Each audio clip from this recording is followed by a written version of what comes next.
Hi, I'm Chevy with French Brothers Customer Care Team, and today we're going to be showing you how to take out and clean the filter for the range hood in your kitchen. First thing you have to do is make sure the fan is off, and the second thing is underneath here you'll find a little clip.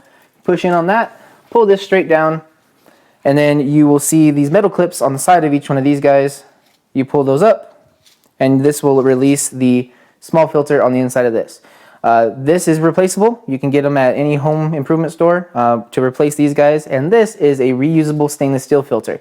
If the outside of this gets greasy, dirty, anything like that, you can rinse it off in your sink, let it dry, and then you can just pop it right back in.